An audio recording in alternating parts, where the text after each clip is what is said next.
So welcome to today's fitting video. We've got Sam Ward, GB hockey player, who's with us today looking at irons. So we're going to see what we can do with Sam's current half set of irons and try and make him into a whole set. Sam is nothing if not an individual, as you'll see over the course of this.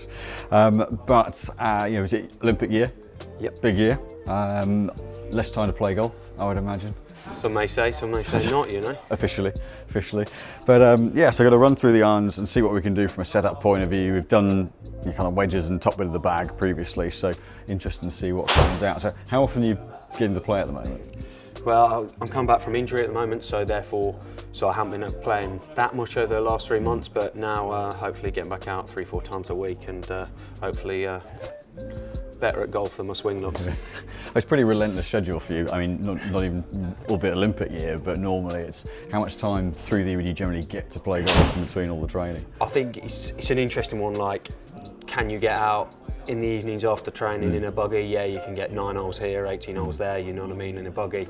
But yeah, day in, day out, you've actually got to go to work and do the grind of what we need to do. So, I mean, you don't get out as much as you'd like to, but then obviously post-Paris, hopefully, probably 6 weeks off, and there'll be days where you're trying to grind weeks of 36 holes a day out. So you have to take the rough with the smooth. We know you lot play as much golf as you can. So what we're going to do, we'll get onto the bay, get hitting, see what we can do. Lovely.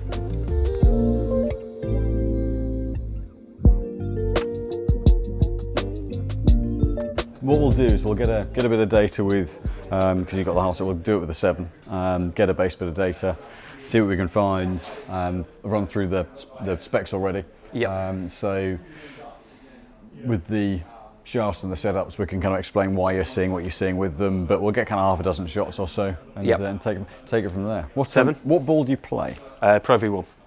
Perfect. Lovely. I've got to now hit the ball, you know, which is a start. Yeah, well, it's not moving, so it's easier then, you know.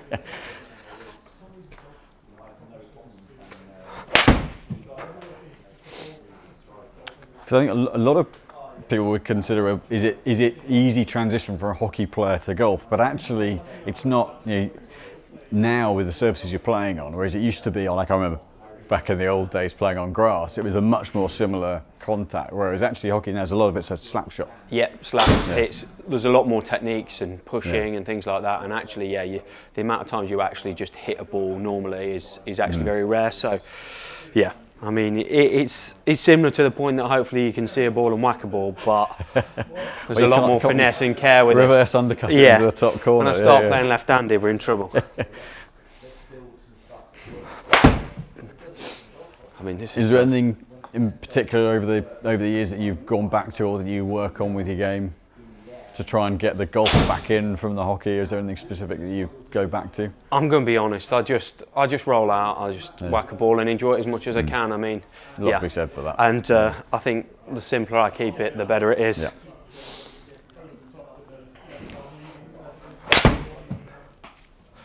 And I'm currently spraying it in all sides of directions, so it's quite nice for you. It's not that bad. It's a bit better. And generally playing wise, fairly strong ball flight. My problem is I'll tell you the truth, anything can come out day to day. That is the problem, like inconsistency of. Got it. If you play hockey in between everything, for me, one day I'll hit it completely different to the next day. Okay. And that is the rogue bit about my golf, I'd say. When I have a prolonged period of no hockey, my golf gets better. Yeah. Because you don't have any different ways of changing things day in, day out. And would the variables be more in strike, kind of contact, or more in the pitch of flight and the shape? Yeah, that's what I'd say. Flight and shape more than it is the general just. So I guess from a hockey point of view, you're doing a lot of hand manipulation of the stick to create different, dribbling or create different shots. Whereas in golf, it's much more core oriented. And basically, I describe it as being really handsy. Yeah.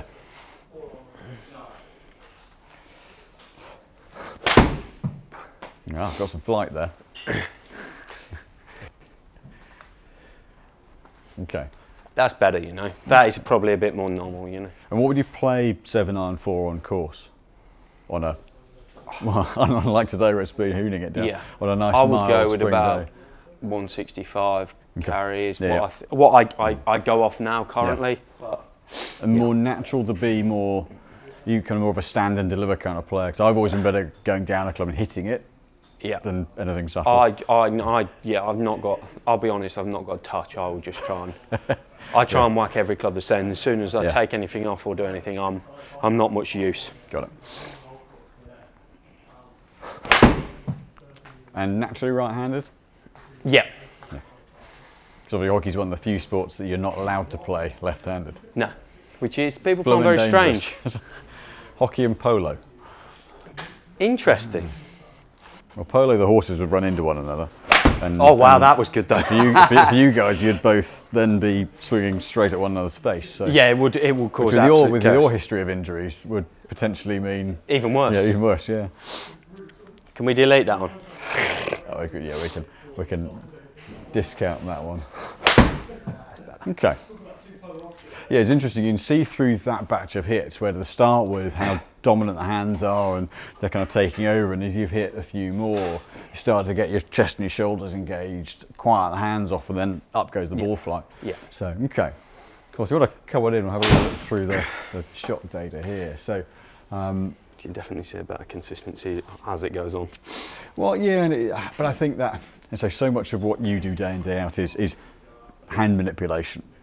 You know, so you know, it's not like you stand there, pull it back, and then just hit it out wide, which was all I could do at left back, get in the way and hit it hard. There's all that kind of fine kind of rotation that we have.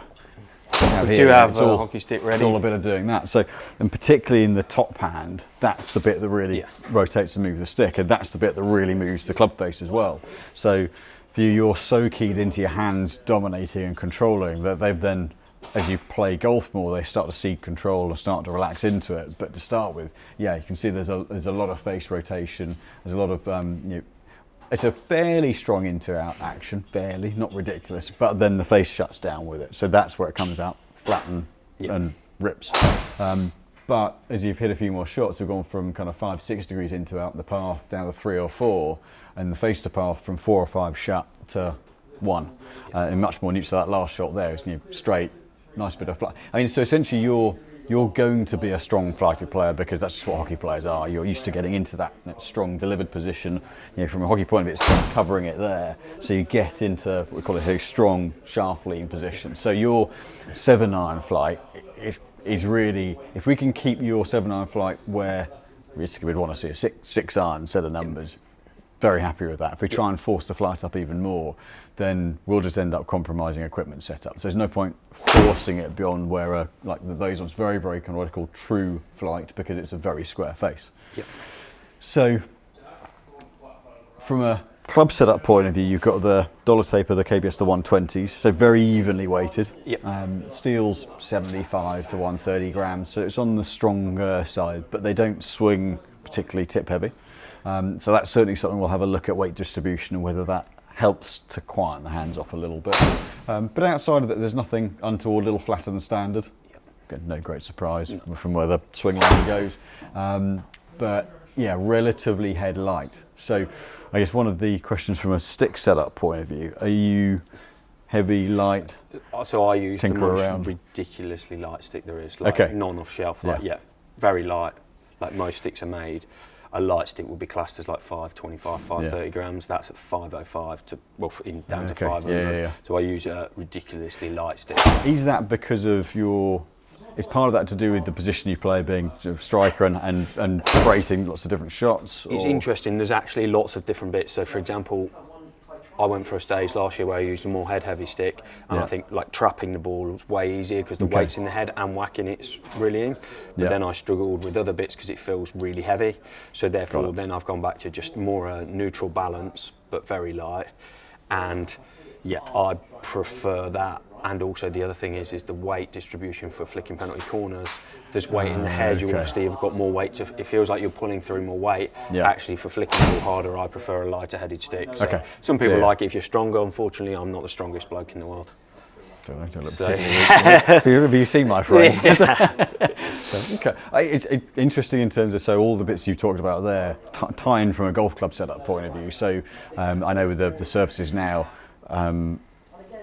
or certainly when it was full water base, and now they're different in terms of how you had to hit into the surface to create certain shots and trap. So like your and squeeze shots. And changed a bit with that. But yeah, the more someone gets on top and drives down, so you've got a fairly strong angle of attack. Yeah, a little bit of headweight often helps. Now, the challenge I've got is you're gonna manipulate the club face instinctively. So we're probably going to have 1 or 2 swings with each option as I change before you start to compensate and work out how to make it work. Yep. So I'm going to have to pretty much go off first swing or first two to kind of see, right, as instinctively how do you and the club interact, and as we change that weight distribution, how do you naturally move with that? Because you'll find a way of finding square with it quicker than a lot of other golfers would because of what you do as a living. So so I'm going to keep a similar kind of certainly loft profile. We'll be using the 6-iron heads here, so because those are in our test rack. Yep. Is there anything in particular that you're interested to try, or just going to throw it over to me and I say? think I'm going to throw it over to you and just see what happens. Cool. You know, like, yeah, why not? You know. Great stuff.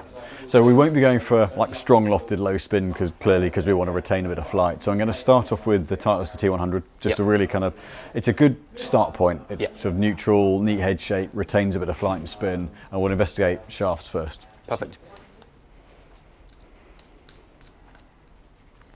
So we mentioned injuries and things. What's been the most recent, or what's the current rehab from? So in November was playing like reaching for a ball and got a little bump, and we thought not a lot of it, but I was in a lot of pain. Played 4 games, 5 days, got back, had a few scans, said I got a dead leg, so I just cracked on. Right. Got back and I'd actually I'd snapped my internal oblique off the bone and pulled the top of my hip bone off. So I had to have surgery to screw my hip bone back in and then sew through the bone to reattach things. So quite major. You get put on 6 weeks bed rest as well, because obviously you can't do upper conditioning because it's related to your core, and you can't do anything lower because you need the bone healing time of the hip. So yeah, it was a tough 6 weeks actually. Weirdly enough, you joke. It's always so active actually to do nothing. When your life is like, when, for example, if you say to someone, "Oh, okay, well your hobbies are reading," great. I've never read a book in my life, so sure. actually now, but I can play golf. Yeah, you can't play golf on your bed rest, so yeah, pretty tough 6 weeks of sitting on your backside. But since then, I've been back moving now. This is the 6th week, back on the pitch in 2 weeks, and you know we're heading in the right direction. Yeah. And I guess where you've had been so active, obviously beforehand, how long does it take you to get back from that? Yeah, to kind of approaching where you were? How long so that's the point. The reason I've had such a long. So actually, I've been repaired now since probably about 8 to 10 weeks, but I'm having to drag it to 14 because I need 8 weeks to kind of counteract for the 6 I had off. Right. Yeah.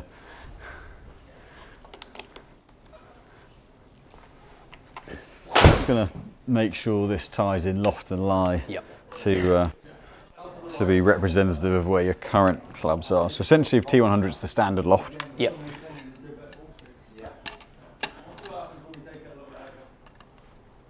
Just move this very slightly. And the answer to the question everyone's thinking of is one in about the last 7 years. Actually, earlier this year. It's been a long time since one failed on me. Right. Okay, so what we've done with this, haven't changed shaft weight by too much. It's only about 5 or 6 grams, but changing the weight distribution. Yep. So putting the balance down the bottom end to see how, really it's a bit of A/B testing. We've got to see how you naturally interact with it, so that you're not, if we can get to the point from the clubs that you're not having to find your timing too much each time, then the period of kind of reorienting yourself back to golf should be quicker each time. So. And that's the only thing we can dream of, you know? Being golf ready quicker. Yeah.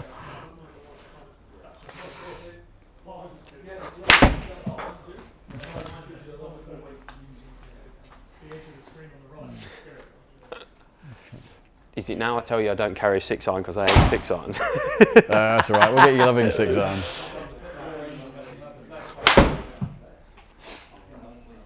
Okay, I'll watch one more then.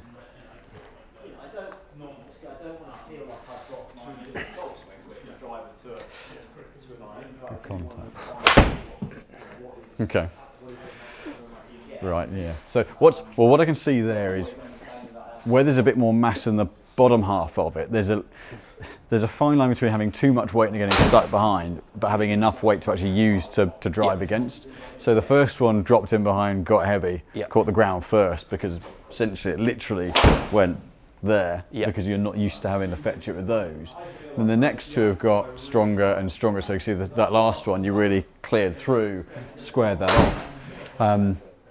So I've just got to work out whether that's you adapting really quickly or the club working really. So I'm gonna change that up just to see. But we're certainly really efficient contact. So yes, it's a strong flight. You're going to get that just by nature of impact position. But really good efficiency. So the smash there, the ball speed to club speed ratio is really strong. And from a shot now, that's proportionate to where your 7-iron is getting to. But in terms of sort of numbers that we look at, if we take that ball flight there, height-wise, we're only at 76 feet, which is not low, it's enough flight.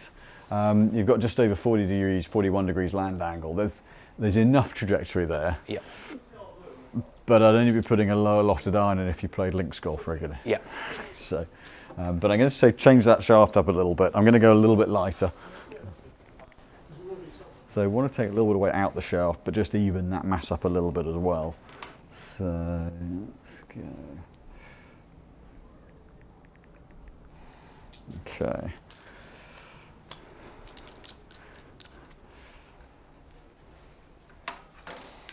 See, that's really the challenge today. So someone so adept with their hands, it's finding a combination that works, or that means you don't have to. There's a very small window of opportunity to work out what the best option is before Sam makes it work. So, let's see how she goes. I always knew it'd be interesting.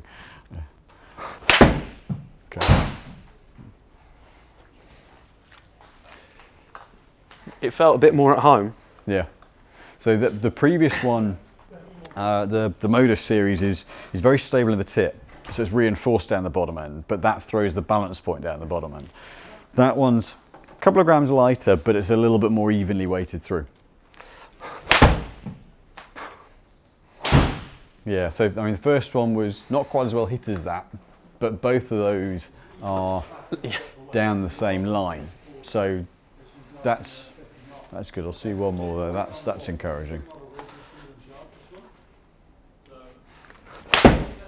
Okay, yeah. So what I like with that is we're starting to see, we're seeing a similar pattern through. So rather than the first one where it dropped in and then you managed to find it, these three, looking at the shot patterns, are basically down the same track. Yeah. That starts to tell me from a path point of view, you've got 0.2 of a degree variation there, angle of attack, similar half a degree variation. The grouping's really tight from the first shot, rather than the first one being a rotter and then you've just worked out how to make it work. Okay. That actually also feels quite nice, straight away. I think part of it feeling nice is the fact that it'll feel simpler because you're not having to manipulate it. So it's a bit like with a stick. If the pickup feels good, then that's why the weight distribution probably suits the way you move. So it just comes with you rather than having to make it work. I pick hockey sticks out of those a batch of 5 and I can literally stand in the lounge and go, yeah, that one's done. That one's in. I'll take that. I won't take that. Sensitive sort. Yeah. Oh, definitely. For a man with no touch, I'm very sensitive. There we go. Yeah. Right. Okay.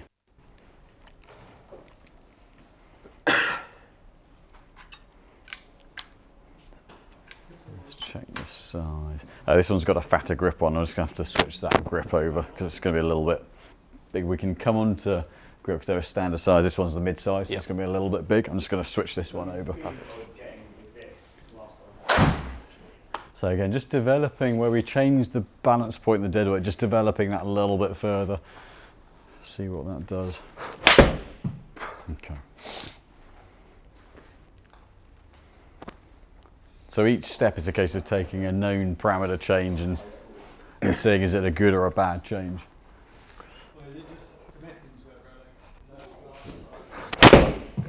feel I hit that.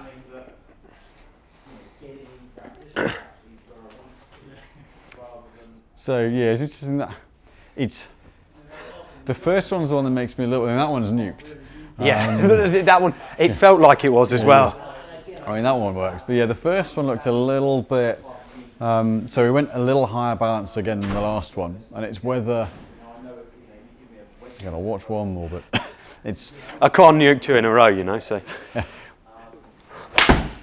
Yeah, I think so. With that one, you just lost the bottom end of it. Yeah, so the first one and that one I definitely did. So halfway down, what happens is if there's not enough weight in the bottom half, as you build speed, it's a bit like if it's a cricket bat, you threw the shot before the ball gets there, and then the second one you managed it, and then the third one you put the power on again and lost it. Yeah, so you can. I felt it go. Grounded that out. one hand through. Yeah. Right. Good. We found the bottom end. Nice. So that one's only 10 grams lighter than your current shaft. Yeah. And actually a similar balance point. Yeah. So I think with your current ones, there's enough weight to kind of hit it to have to use, but actually I think there's not enough feel for the club head with those. So dropping a little bit of dead weight means the handle can come, get that the wrong way, the handle can come with you, but keeping the bit of balance in the bottom half, not really tip end, then helps just to drop it in and give you something to drive against. Yeah. That's certainly kind of the principle of where we're going. So I want to go 112, 113. This is where the mind works through all the different shafts and trying to think, right, what dead weight, what exact balance point do I want? What's going to give me that? Okay, so I'm just going to go back over here. There we go. So very slight change on the last one.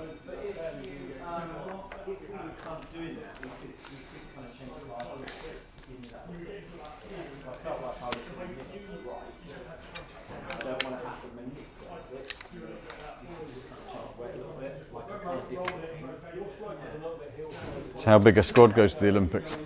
16. So only 16? Yeah, so 6. It's quite an interesting thing. Like you play the whole, you play all internationals for 18-member squad, and that includes 2 goalies, and then you go to the Olympics and you have 16 and 1 goalie. So you lose an outfielder, sub-happening, and obviously the way we play and you rotate so much. In play, it is a big difference because obviously it just pumps more minutes on everyone. Yeah. Okay, that was better straight away. Yeah. So it's actually same weight, but and only a marginally different series of shaft, but not as high balance. So immediately the club drops in a little better.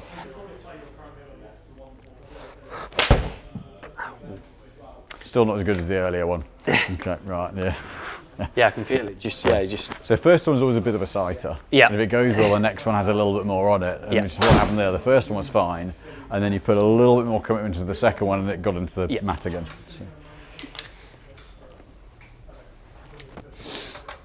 So how long ago did you start playing golf? Did you start young? Or? No, I stuck in. I would say I've only been playing 4 or 5 years, about 5 years max now. It's a bit of a scrap really with Ash. He was like, "Oh, play golf." I was like, "Why do people buy all this stuff? Why do people do this?" And then now I am the problem. I am the addict, and everyone's like, "Sam, any chance of less golf?" I imagine there's nothing done by halves, is there? No, I'm in or I'm out. There's no. I think golf's kind of like that anyway, though, as well. I think. I felt like I hit that. Yeah. Yeah. Yeah. And very straight. Yeah. This one just feels lovely. So this is going back to the one that felt good earlier on. And straight away it does feel, I don't know whether it's just, yeah. That's the one I just slightly try and nuke too hard and just hit the deck, but that's me more than anything, I think. Okay, I'll watch one more. I'll make a very slight change to it. Okay, so I'm going to use the same shaft. I'm just going to drop a couple of grams off it. So this is where you flex, actually using the flex more to manipulate a couple of grams in weight. So in theory, slightly softer flex means a bit more flight, but actually it means going from 110, 11 grams down to 108. Yeah. So So exactly the same model of shaft, just one notch down.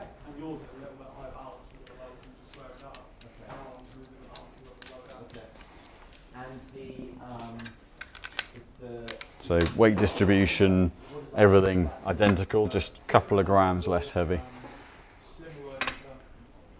Okay, there we go. Okay.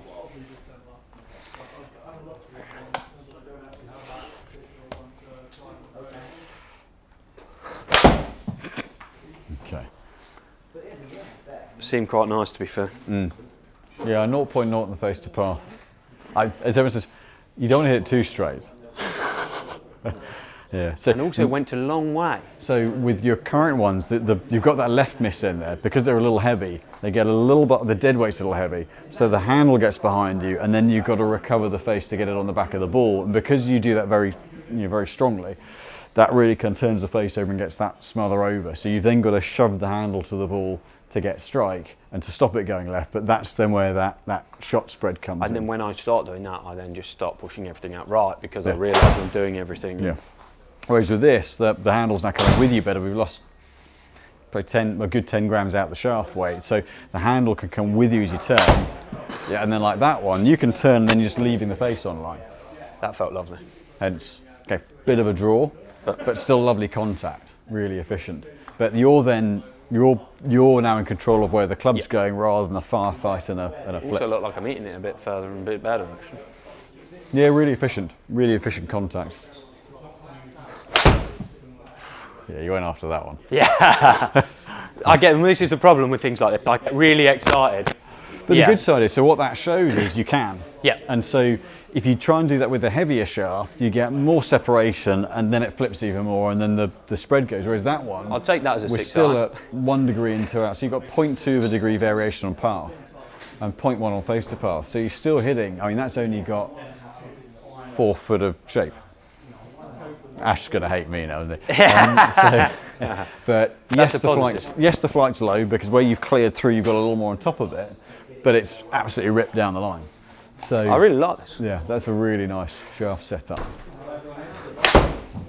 I'm just going after him now, you know. Now we've found the good bit, I should control. So a little bit more draw, but it's not a snipe left. So that's still a control. So again, looking at shot shape, you know, we're 8 yards, just under 8 yards, which, you know, so when you see a 23 foot sounds like a lot, but that's less than the 2 bays width. So that's a draw rather than a hook. So, okay.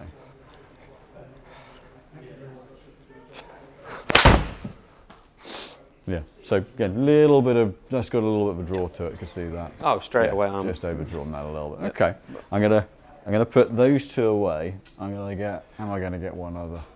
Let me think. I'm going to get due diligence, so I'm going to get one other. That's nice. Then I'm just 8, I was going to say. No, that's nice, you can see just left there. So just misstruck a little bit, but again, it's absolutely plumb down the line. Yeah.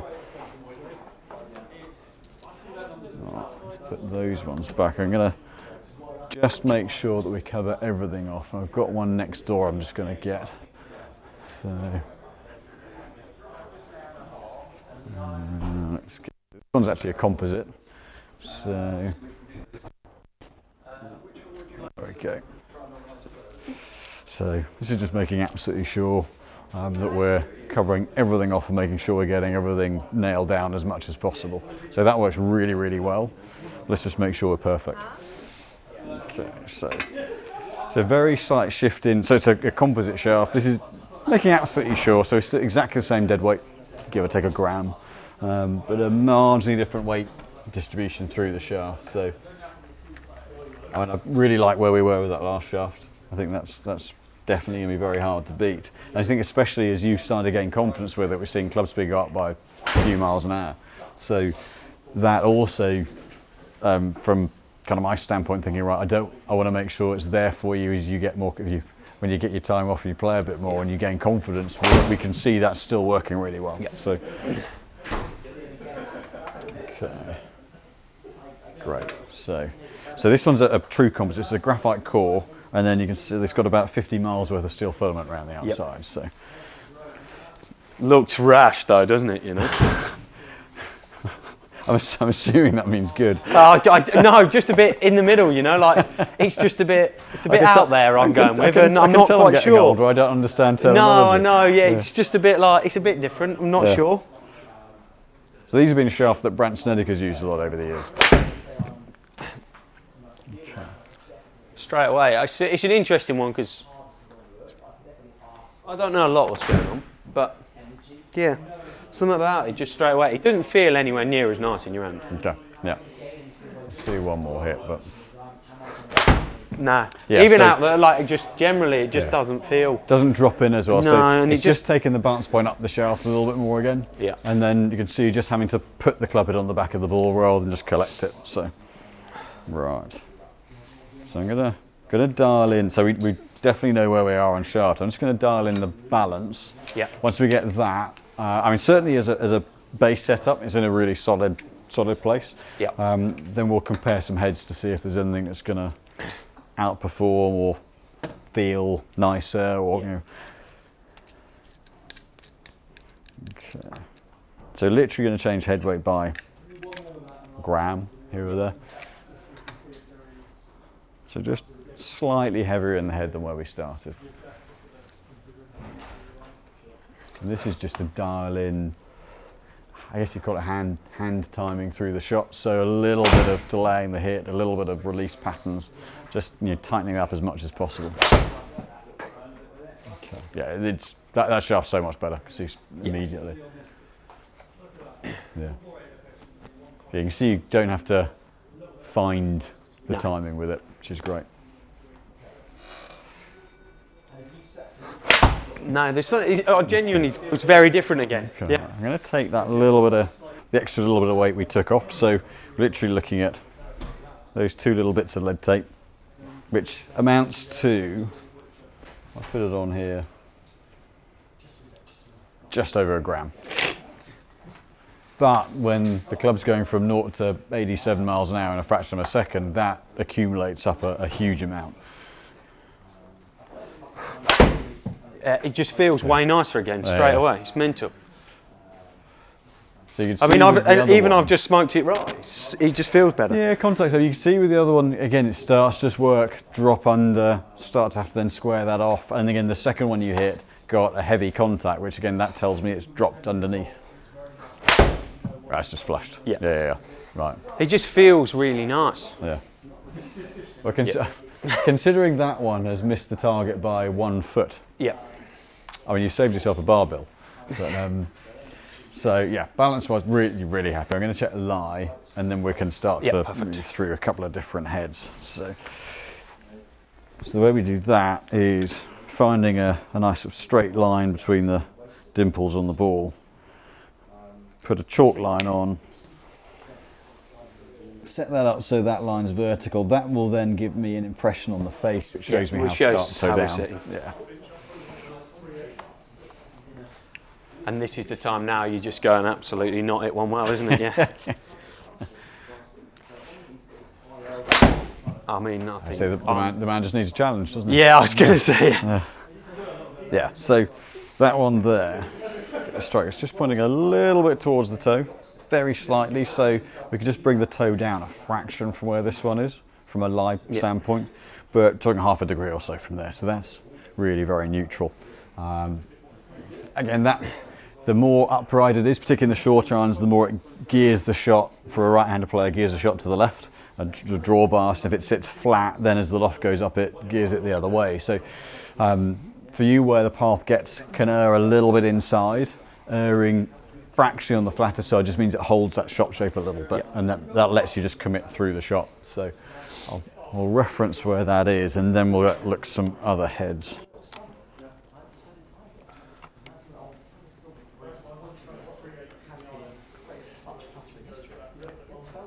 Yes, I mean that one's in line with your current setup. So roughly 2 degrees flat. So 2.5 flat would be where we'd be looking at being. So okay, and then loft at 30. So again, exactly in line with your current irons. So I'm going to get a selection of a few heads that are good at keeping a little bit of launch on. Yep. From a this is the exciting bit, eh? So from a I guess there are some players that the visuals make a big difference to. Some feel. Do you have a kind of an orientation of preference? Obviously, with the Rogue Eye, definitely. There's not in particular, but I'll look at something and go, I like it, or I don't like it. Okay. It's very similar to the drivers. Like, you hand me one that, like the Titleist, shiny top, blends into the front. No point giving it me. Like, I'm just like, I just can't see what's going on. Right. There's no real contrast. There's no nothing. So a lot of it is, when I look down, I'll either know or won't straight away. And is that, to go back what you said about the Rogue Eye, is that to do with the eye socket injury? Yeah, and that is, because I would say I don't obviously have the depth perception that I would want to have or have pre-injury. Then I say that obviously I get myself away with it by having more of a visual. Whereas actually, as soon as you take that visual away, I've got a thing at the moment, like I hit someone else's drive the other day, and I'm not going to lie, I'm putting scar marks in it because I just chop under everything, even with a driver, but it's just because I have no visual to go off. So that might be where, I mean, actually one of the things with the Titleist heads is the grooves actually show up a little bit more. So it'd be interesting, and that's that might probably be where they work thing, well. Okay, let me get a few heads here. None of those G-Mars, yeah? So, want something fairly neat that retains a little bit of flight. So what we've got in terms of heads, we know we want to retain a little bit of ball flight. Sam Strike's really strong, so we don't have to worry particularly about going overly forgiving, but I also want to go to something that the T100 has tungsten heel and toe, which gives it a bit of off-center performance. I want to go to like this Epon, because a little bit of a kind of a niche Japanese head, but retains a bit of launch angle, but the weight's more centered, and see whether we lose any performance from the fact that we're kind of taking the weight away from the heel and the toe, and also softer feel, bit of a different visual. The Ping head has white bottom groove, so going back to what Sam was saying about that kind of visual key being really important. That's not gonna work. Helps to pick up the right one. With that visual key being really important, whether that white line, the bottom groove being white, whether that helps or hinders. So Titleist is very, I guess, sort of inoffensive. It's a very simple, clean head shape. Yep.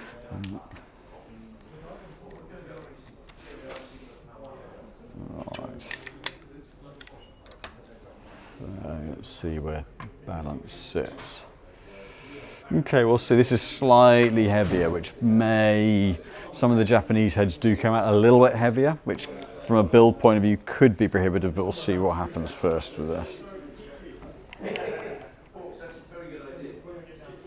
Right, just make sure loft and lie exactly match. So the only variable is the head style itself rather than loft or any other characteristics. So it will feel just a little bit heavier in the head. Okay. Looks quite nice down over it, to be fair. Let's see how she goes.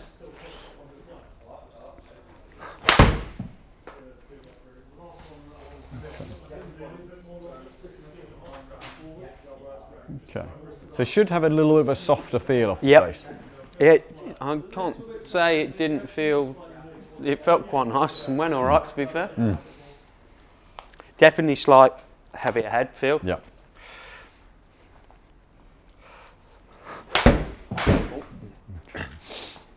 See one, because that might be the only thing. So where some of the Japanese heads come out that a little bit heavier, it's only a few grams, but that's the kind of a swing weight point heavier.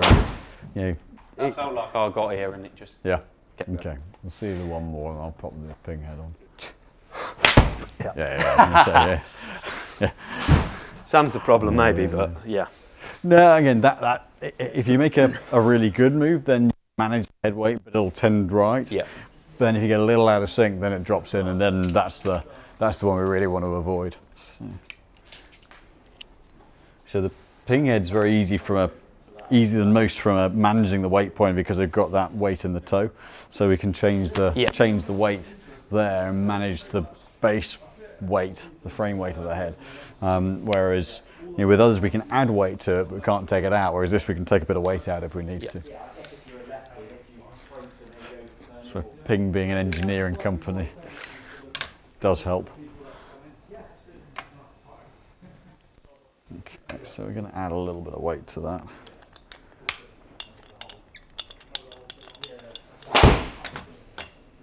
That's the tip. Okay, I'll put a little bit more. I'll put a little bit on the back. So they use both weight in the hosel and in the toe. Let's put a little bit of extra weight on the head there.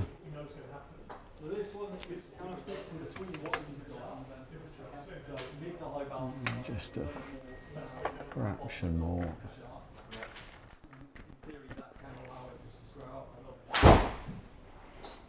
Okay. So again, make sure we match up loft and lie.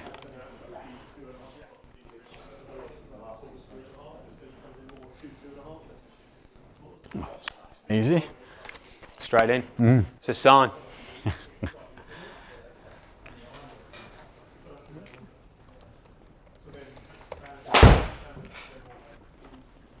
Interesting. So a little bit of a longer blade length.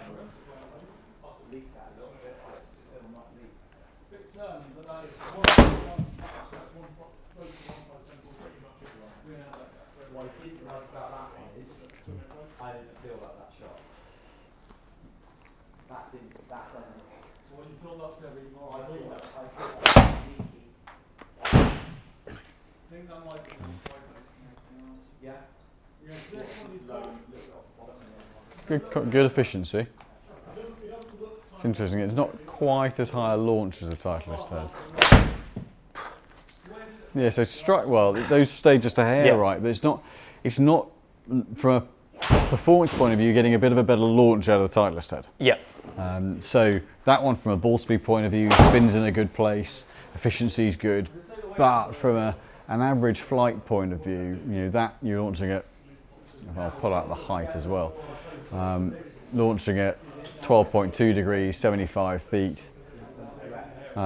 getting another another degree or so of launch. Granted, with the Titleist there's only a few more feet height, but the launch profile itself is that little bit higher, is a degree higher. Yep. And for what we're trying to get out of it, that slightly higher flight just naturally gives you a little bit of a better ball flight. So unless you said to me I have to have this head, from a overall point of view we're currently getting a slightly better performance out of the Titleist head. So let's think, are there any other heads that, trying to think if there are any other heads that I want to go to. Now, in principle, the Cobra heads should perform pretty well as well. Okay. Well, do you look to a change, or no. I'll get both models of the Cobra. Yeah, that would make me laugh a lot.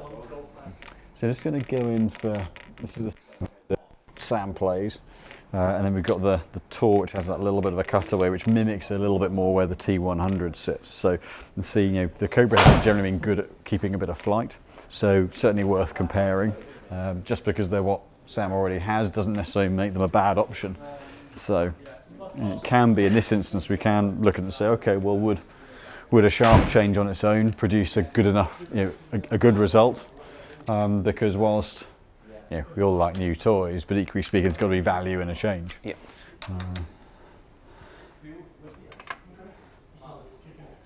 Let's weight this up just a little bit more. They're a well-made head, the Cobras. They're underrated. Yeah. I think they've. I actually have to tell the truth. I do really like them. Yeah. I think they've been, because they've done quirky things over the years, of orange driver heads and things. They're seen as being a little bit gimmicky, but actually, from a design point of view, they've done a lot of really good stuff over the years.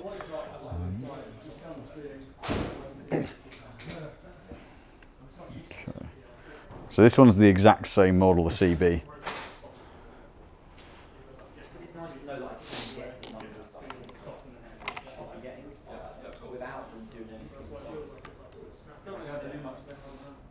Yep, same. Someone's clearly testing the same heads. And there we go. Thank you. Nice. Are you going to be able to hit your own irons? I'm sure it'll be fine.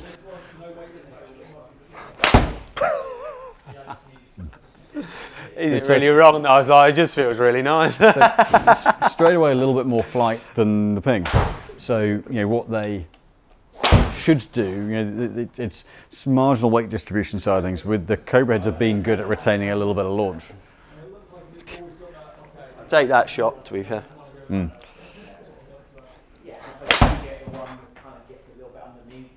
Not as nicely struck, but still, I mean, I think it's going to... Side. Yeah, a little bit toe side, so just drops a little. Not a huge amount, drops a little bit of ball speed. And that's possibly where, you know, in theory, the head with a bit of tungsten either side, off centre retains a little bit more ball speed, in principle. Came off that a little. There's me trying to absolutely melt one there. That is not so great, you know. Just came off it a bit, yeah. I'll see one more then, I'll put the other model on.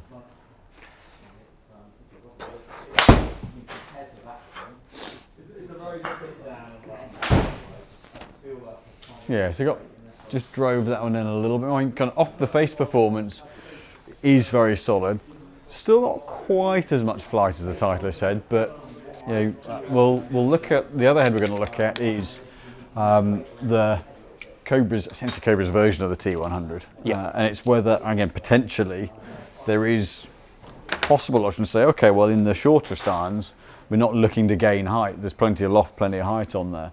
You know, one possible option could well be to say, okay, well, does putting the King Tour head in at say 6.7 and then 8.9 pitch in the CBs, does that give that little bit extra performance as an alternative to the Titleist heads? But purely on ball flight, the T100 is just sitting slightly in pole position. Yep. I've got Ashley jokingly texting me right now, and he was like, I bet you any money you end up in T100. So I was like, what the hell, are you sat in here in this room doing something that you shouldn't be or something? He just reads that more than I do. Yeah, he literally does nothing. He's got nothing better to do in life, listen.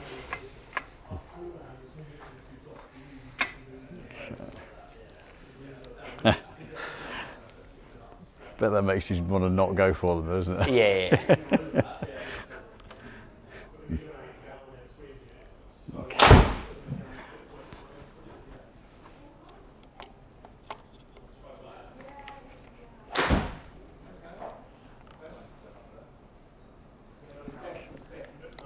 Yes, this has got that little bit of weight separation in the back, little bit of distribution across heel and toe, so more towards the T100 style.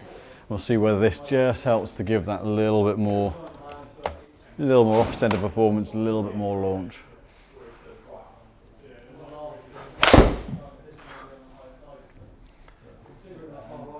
Touch lower on the face. I mean, it feels quite nice in my hand. Mm-hmm.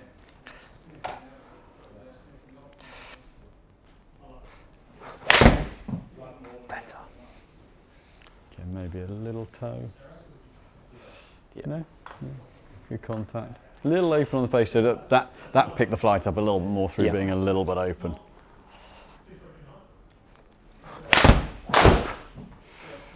Maybe I just lost the ability to 6-iron again. I'm back to 6-iron literacy. Oh, okay. Yeah.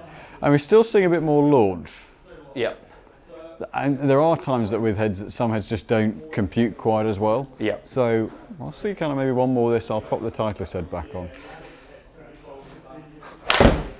I feel I hit that. Yeah. A bit better. Very right though. Stayed right a little bit. So a path inside and just sort of, I mean, some of this could be where you're used to having to manage the left a little bit, whereas actually with these you can just keep going with the swing and not worry about one that's going to snipe over. That I've tried to hit and pretend it's not going to turn over. Yeah. Yeah. Okay, that's solid. Yeah. I'll pop the Titleist back on. I think we still, it'll be interesting to see whether we still retain just a hair more flight. This is where I've just got fatigued, you know, and I've lost the plot with my 6-irons. Yeah. No, there was something about this one earlier, to be fair, that just... It's something with that little bit of weight separation heel and toe, they do tend to stay very stable at impact. And when they launched them last year, that was really the feeling I got, was that it felt like the head stayed with the contact really well. rather than vibrating and twisting off centre. So it's annoying, isn't it? okay, little bit right, the contact's right there again. No, that definitely you can feels... see just sort of almost a little anti-left in there, but that's fine. I don't mind seeing that. You got that a little clean, but what we call commercial. I'm now trying to...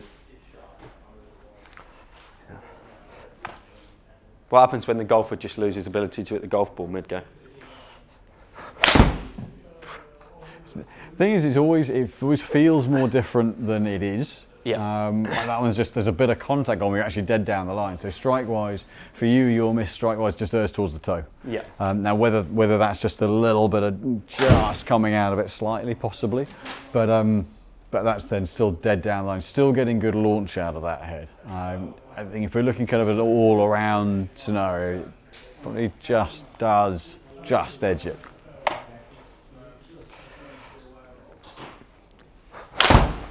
I mean, that feels lovely. I'm not sure. Getting better ball speed than the other heads.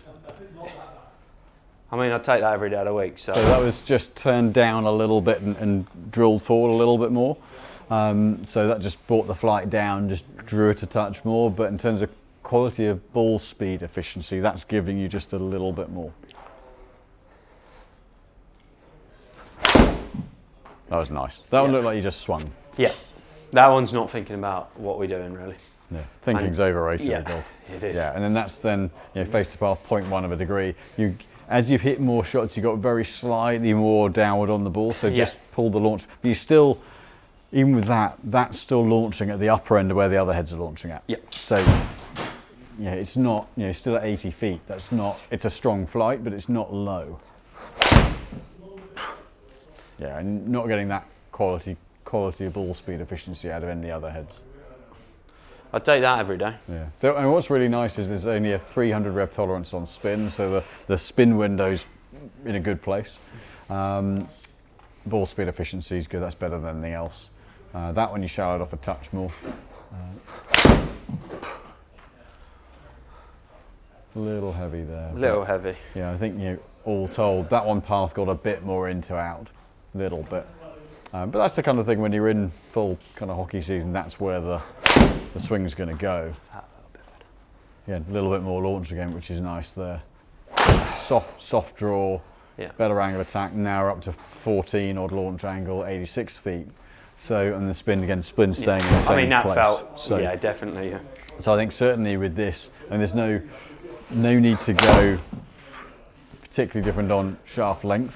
Actually, interesting enough, your current ones are actually a hair shorter. Yeah, slightly shorter. Which we can accommodate that. Yeah. I don't think there's a need to, but there is if it's more comfortable to keep them a little bit short, or what we don't need to do is make the shortest irons shorter. Yeah. But you could always tail off, so if up the 6 iron, and if you'd rather 6 iron got closer to 7 iron length, we can graduate that. The reason down. is because I have really long arms, stupidly long arms. Is actually why we did it. But actually, if it's like, I mean, right now, is this just normal? Yeah, and the thing is, this feels very normal. If you're only going up to 6 iron length, then you're not putting another inch on to go to a 4 iron. And so whilst you're longish arm, you're not short legged. You've got slightly shorter torso portion, but actually in terms of pelvis height, you're not. Your limbs are longish, so the two cancel each other a certain amount. Yeah. So if we were worried about ball striking, then and say that. I wouldn't go short in the short irons, but you could just tail off the top end if you wanted to. I don't think, so if we're going to 6 iron, I don't think we need to. Not if you can hit it like that. I think that seems. Yeah, that looks dead down. Yeah. I mean, I think I probably need more clubs in the bag than I am currently carrying, if I'm honest. I probably do need to go to a 4 iron, but. Well, 4 iron for you would end up like an absolute bullet. Yeah. So if you think you're launching a 6 iron at around 13 degrees, 12.5, 13 degrees on average. So, if you take 6-7 degrees off that, then other than scuttling it up a fairway, it's not actually going to do anything for you from an approach play point of view. Now, you could probably. So that probably why my 7 was my best friend. Yeah. So the 7 wood gives you that elevation of flight, so that'll be a 21 degree club. So that's sort of in sort of old money, that's a 3-iron loft. But so would you just go to 5? Yeah, I think 5 would be the upper end of it. I wouldn't. Yeah. I think when you put a 4-iron in the bag, you're going to be launching it comfortably in single digits, and the spin's going to be down at 3,500. So essentially, you'll have what for me is a 2-iron or low 2-iron flight out of it. So I think 5 is still going to be a strong flight, but if you get a couple 100-yard par 3 in the wind, or 190-yard par 3 in the wind, that's going to bore through. And as I say, there's enough flight. It's going to be a strong flight, but that's then where you potentially put a hybrid between 7 wood and the 5-iron to give you your 5-iron could chase out to get close to hybrid distance that flights up and lands soft, and then that gives you sort of the job rolls. So it would in make between. logical sense why I just love my 7 wood lots, and I 100%. use it a lot more. Yeah, because you just don't have to worry about getting the ball airborne. That's why for me a 7 would just go into orbit. Any zephyr of wind into for me would be absolutely useless. Whereas for you it gives you probably a 5 wood ball flight, I would say. But yeah, certainly with where that flight is, I mean that one's the one where you got a little more on top of and got the launch angle down sort of just under 11 degrees. With that one you're back down at 60 feet. So the 5-iron, even the 5-iron's going to have a bit of go to it. It's going to be something where if you've got a bunker short and trouble long, you're going to have to manipulate it a little. You might as well hit a hard 6-iron. Yeah.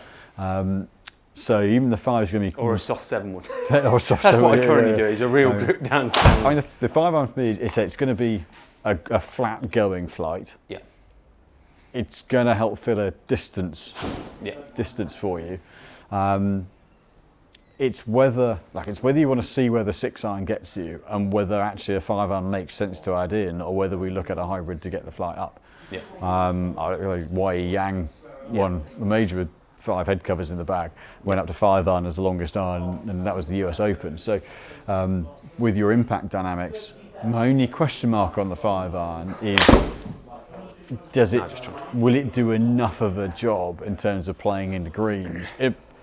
Great for just bulleting one up a fairway, or short par 4, just put one in play off the tee. Is it going to give you enough flight to make it a really useful club? Do I look like a man who sensibly plays golf? No. No, I was going to say, I was going to say. I think that's the line. Is this 5-iron going to be used in a short par 4? Probably never. But having it in the bay, I do like for par 3s, the long par 3s. I do think, and sometimes, to be fair, I do feel like I can just melt a low ball and and it feels nice. Yeah. Like that, I don't think that is line wide, but it just feels lovely. It's like push. Just stayed right a little bit. It just feels the efficiency of the contact, the consistency of the contact, and that spin profile. Like that one, when you don't get too on top of it, so a little bit less downward on it, then up goes the flight again. So, yeah. I also think that I aim very right a lot of the time because I'm used to bits pulling like that. I've intentionally aimed very straighter, and I'm a lot more comfortable with it. You've got to, with where these are currently playing and that toe rotation, if you don't aim right, then chances are you're more likely to get it overturning over than blocking it right from a normal, but it comes from a kind of stock swing. So aiming right, that gives you that facility to sling a draw in, whereas these are starting to let you then manoeuvre and play that little bit of a fade if you want to, because you're now, like that's very, very straight, you're now leading with the handle so you can control the face rather than just fight the head over. These feel like that, like I feel now I can aim straight and hit it straight.